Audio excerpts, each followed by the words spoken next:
Pouvez-vous y croire? En 2025, les États-Unis ne sont plus cette destination de rêve qu'ils incarnaient autrefois. Que s'est-il passé avec ce qui fut le paradis touristique numéro 1 au monde? Pourquoi des alliés de longue date comme le Canada, la France ou encore le Japon conseillent-ils désormais à leurs citoyens d'éviter l'Amérique? Ce n'est pas seulement une histoire de voyage et de vacances. C'est un signal d'alarme bien plus profond, la perte de connexion, la perte d'image et l'effondrement du prestige que les États-Unis avaient patiemment construit aux yeux du monde. Dans cette vidéo, nous allons découvrir ensemble 10 grandes nations qui se retirent peu à peu de la carte touristique américaine. Ce n'est pas un titre sensationnaliste, restez avec nous, car la vérité qui se cache derrière pourrait bien vous amener à poser une question essentielle. Le rêve américain existe-t-il encore? Numéro 1, le Canada.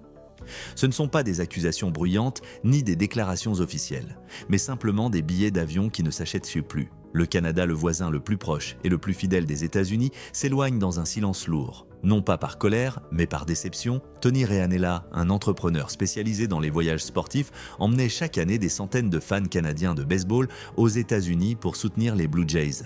Une tradition qui perdurait depuis 1989, près de 40 ans. Mais cette année, il a dû annuler le voyage à Minneapolis, une sortie devenue rituelle à cause de tensions politiques de plus en plus fortes. Il confie avec amertume « C'est vraiment regrettable d'en arriver là. Si la situation ne s'apaise pas rapidement, je ne sais pas de quoi l'avenir sera fait. » Et Tony est loin d'être un cas isolé. Selon l'Association américaine du tourisme, le nombre de voyageurs canadiens par avion vers les États-Unis a chuté de près de 20% en seulement 6 mois, tandis que les passages par voie terrestre ont reculé de 35%, la plus forte baisse en 10 ans.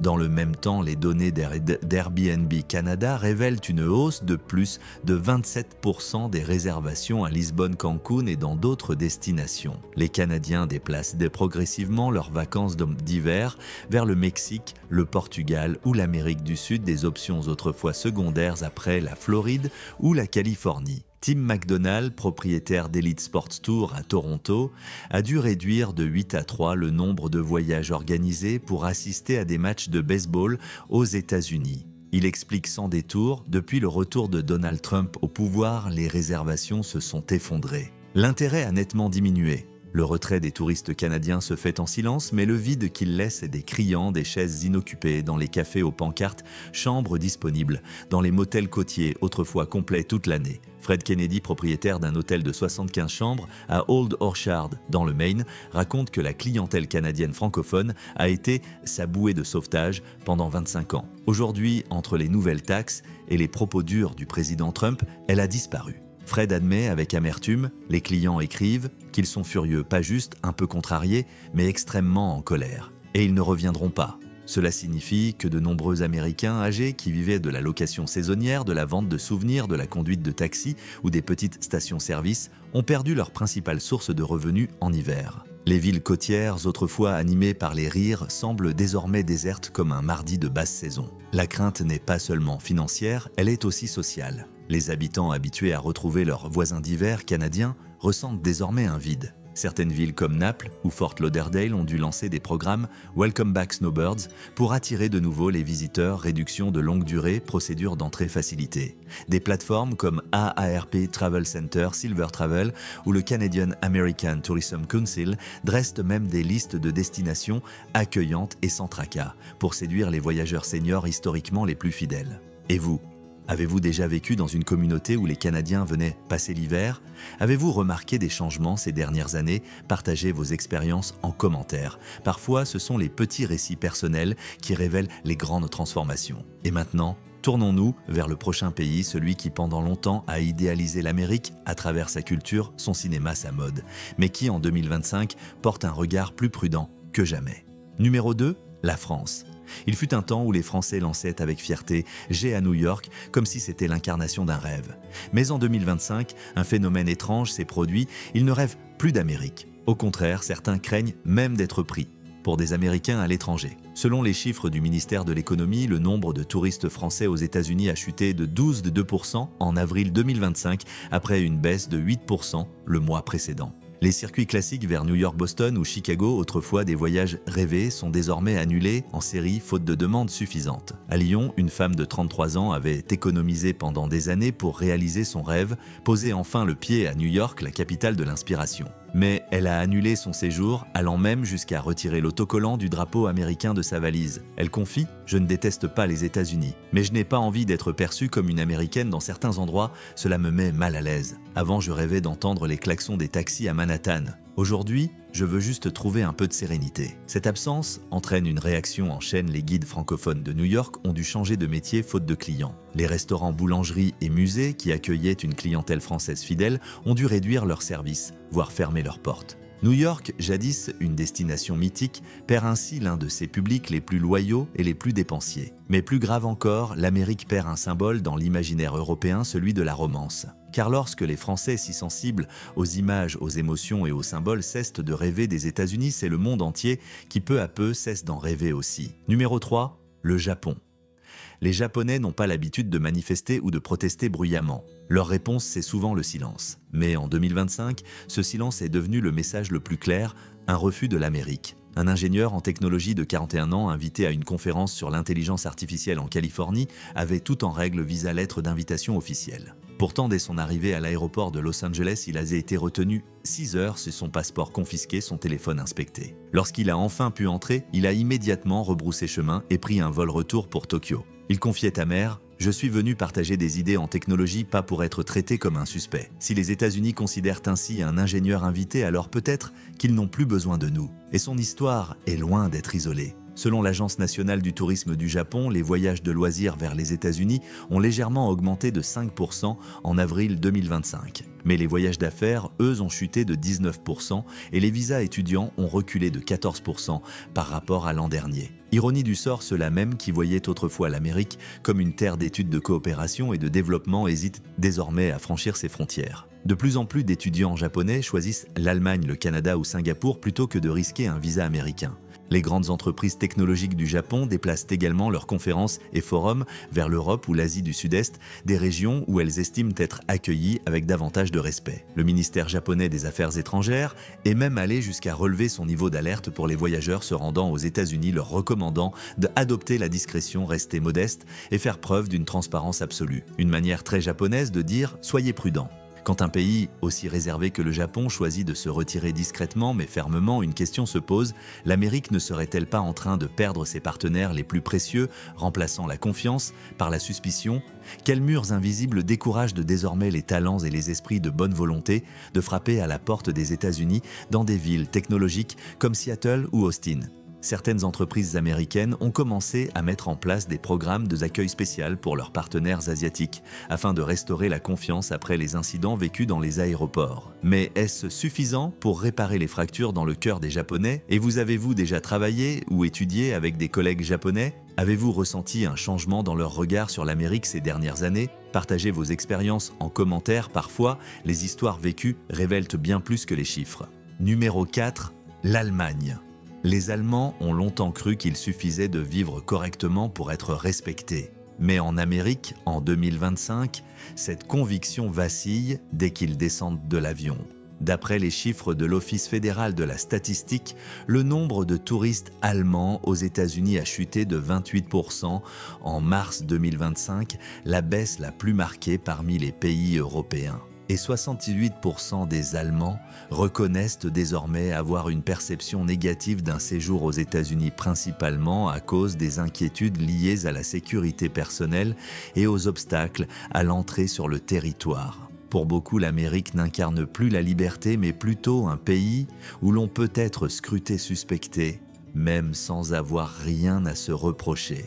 La communauté touristique allemande a commencé à annuler en masse les circuits road trip à travers les États-Unis autrefois, symbole d'aventure, de liberté et de grands espaces. À l'inverse d'anciens soldats américains ayant servi en Allemagne ou des aînés entretenant des liens familiaux et amicaux avec Berlin ressentent aujourd'hui un fossé silencieux entre les générations. Un visa valide ne garantit plus ce sentiment d'être accueilli. L'Allemagne, qui a pourtant partagé avec les États-Unis sa culture, sa technologie, sa musique et même une mémoire commune des guerres, doute désormais. Alors que reste-t-il de cette relation qu'on croyait solide ? Certaines startups allemandes collaborent avec des plateformes de sécurité touristique comme Sherpa Hopper ou eVisa afin d'aider les voyageurs plus âgés à préparer leur dossier, leur état d'esprit et leur plan de voyage avant de partir. Mais ces outils suffiront-ils à retenir les touristes allemands? Et vous avez-vous déjà rencontré ou travaillé avec des amis allemands? Avez-vous remarqué un changement dans leur manière de parler des États-Unis? Partagez vos impressions en commentaire, car parfois une petite expérience révèle une grande vérité. Numéro 5, l'Australie. Pour de nombreuses familles australiennes, l'Amérique fut longtemps le pays de Mickey, des super-héros et des lumières d'Hollywood. Mais en 2025, ce qu'elles reçoivent en retour, ce sont 3 avertissements de voyage en l'espace d'un seul mois. Selon le ministère australien des Affaires étrangères, rien qu'en avril 2025, l'Australie a mis à jour à 3 reprises ses recommandations de voyage vers les États-Unis, principalement en raison de contrôles jugés excessifs des téléphones personnels et de procédures douanières opaques. Une famille de Sydney avait prévu de passer l'été à Disneyland, Californie. Les billets étaient achetés l'itinéraire fixé. Mais 2 semaines avant le départ, elle a annulé tout le voyage pour finalement choisir des vacances en Australie. Non pas parce que l'Amérique avait perdu son attrait, mais parce qu'elle ne s'y sentait plus en sécurité ni physiquement, ni psychologiquement. Et il ne s'agit pas seulement de tourisme familial. De nombreuses écoles australiennes ont suspendu leur programme d'échange avec les États-Unis, préférant orienter leurs élèves vers le Canada ou le Royaume-Uni, des destinations perçues comme moins contraignantes. Le plus préoccupant, c'est que l'image de l'Amérique dans l'imaginaire des enfants du monde s'efface peu à peu. Si une génération grandit sans rêver de Times Square, sans croire que les États-Unis sont le centre de la civilisation moderne, que restera-t-il à l'Amérique dans 10 ans? Certaines agences, comme Intrepid Travel ou Trello, tentent de réinventer les circuits familiaux aux États-Unis en mettant l'accent sur l'histoire, la culture et des expériences sécurisées plutôt que sur le simple divertissement de masse et le shopping. Et vous, avez-vous des enfants, des élèves ou des proches qui rêvaient de l'Amérique? Ce rêve existe-t-il encore aujourd'hui? Partagez vos impressions, parfois le témoignage d'un enfant en dit plus que tous les chiffres et devient un véritable signal d'alarme pour les adultes. Numéro 6, la Suède. La Suède a longtemps considéré l'Amérique comme un symbole de démocratie, d'égalité et de liberté. Mais en 2025, ces valeurs autrefois partagées paraissent de plus en plus lointaines. Selon un rapport de l'Agence suédoise des migrations, le nombre de demandes de visa étudiants pour les États-Unis reste faible en 2025, sans aucun signe de reprise depuis la pandémie. Dans le même temps, l'Allemagne et la France enregistrent déjà une croissance. Les voyages d'affaires suédois vers l'Amérique ont chuté de 22% en avril. Plus révélateur encore, les plateformes de réservation en ligne comme Resia ou Ticket.se signalent une hausse de plus de 30% des recherches avec le mot-clé « Alternative to USA », alternatives aux États-Unis. Et en tête de liste se trouvent le Canada, l'Islande et les Pays-Bas. La jeunesse suédoise, en particulier, se détourne des destinations américaines associées aux stéréotypes, aux discriminations ou au conservatisme. Ils continuent d'aimer la musique et le cinéma américain, mais ne voient plus l'Amérique comme un lieu où ils appartiennent. Même les universités et instituts de recherche suédois réduisent leurs partenariats académiques avec les États-Unis tout en renforçant leur coopération avec l'Allemagne, les Pays-Bas ou la Corée du Sud, des pays perçus comme offrant des politiques éducatives moins politisées. Il n'y a pas d'article appelant au boycott. Pas de manifestation. Les Suédois se contentent de rayer silencieusement l'Amérique de la liste des lieux où ils se sentent à leur place. Et si ceux qui avaient cru au rêve américain sont aussi les premiers à tourner le dos, non pas pour des raisons économiques, mais pour une rupture de valeurs, alors peut-être que ce que perd l'Amérique aujourd'hui n'est pas seulement des touristes, mais bien la raison même d'être aimé. Numéro 7, la Finlande. Les Finlandais sont connus pour leur réserve et leur discrétion. Ils parlent peu, mais lorsqu'ils choisissent le silence, c'est souvent le signe que quelque chose ne va plus. Un professeur d'anglais de 55 ans à Helsinki avait accepté une invitation pour enseigner 6 semaines dans un community college du Minnesota. Pourtant, 3 jours avant son départ, il a annulé. Non pas pour des raisons de santé, mais à cause d'un sentiment d'inquiétude persistant. Il confiait « Je n'ai pas peur de l'Amérique, mais je sens que je ne peux plus y transmettre quelque chose de positif si à chaque voyage, je dois me répéter « Ne parle pas trop franchement, ne te promène pas seul, n'utilise pas ton téléphone en public ». J'enseigne une langue, mais je ne suis plus sûr que l'Amérique parle encore celle que j'ai tant aimée. Les Finlandais, réputés pour leur respect de la différence, leur patience et leur absence de jugement, ressentent aujourd'hui un véritable fossé culturel avec les États-Unis. Ce n'est pas seulement la sécurité qui les préoccupe, mais la perte d'un sentiment d'appartenance, dans un pays qui se voulait autrefois accueillant pour les citoyens du monde. Les programmes d'échanges académiques, comme Erasmus+,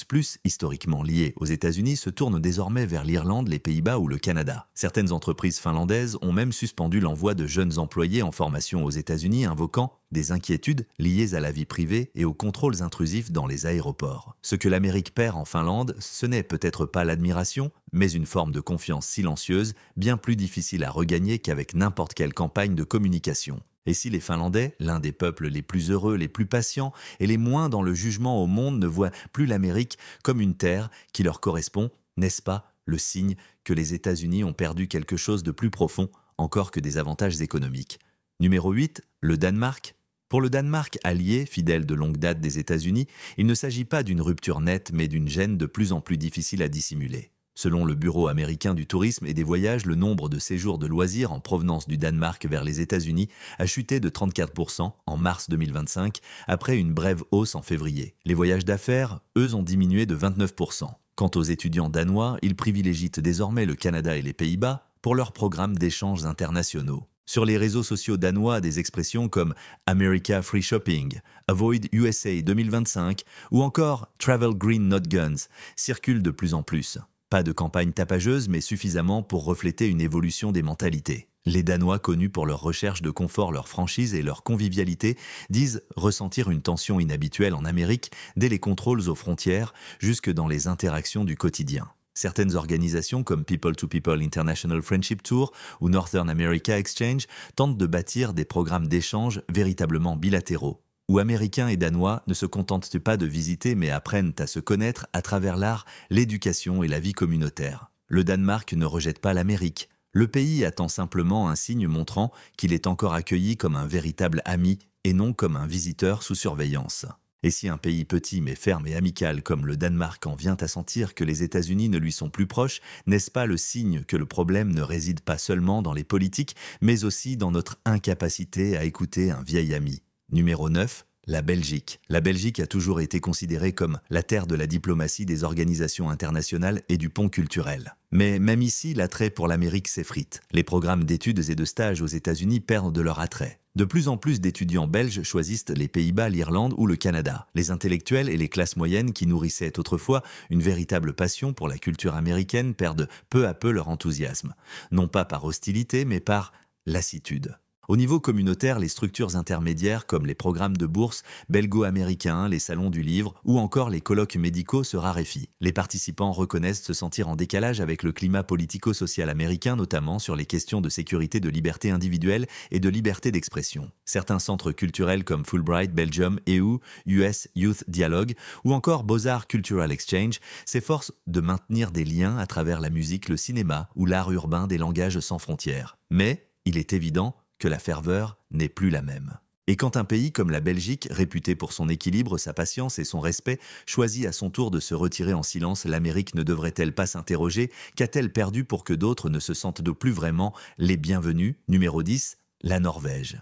Les Norvégiens ne voyagent pas seulement pour se divertir, mais pour créer des liens, apprendre et aider. Mais en 2025, une question douloureuse surgit. La bienveillance est-elle encore en sécurité en Amérique? La Norvège a longtemps considéré les États-Unis comme un grand frère, un pays où envoyer ses étudiants, ses chercheurs et sa confiance. Mais aujourd'hui même, les programmes humanitaires et de volontariat réduisent de leur coopération avec l'Amérique. Des organisations comme Youth Peace Builders, Norway for Change ou Doctors Abroad envoient désormais moins de volontaires aux États-Unis, privilégiant l'Amérique latine, l'Europe du Sud ou l'Afrique. Les États-Unis furent autrefois cet endroit où tout ce qui est beau et généreux semblait possible.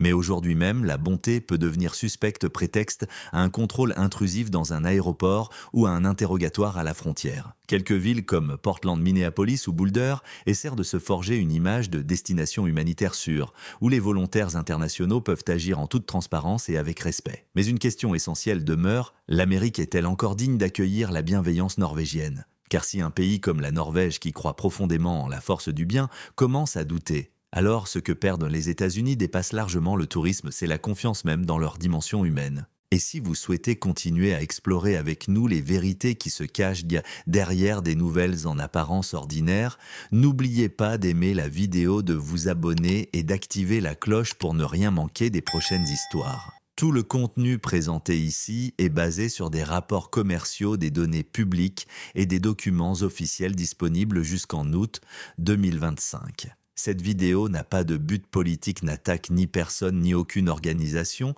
et ne représente aucun gouvernement. Son seul objectif, ouvrir une autre perspective afin que nous ne restions pas en arrière.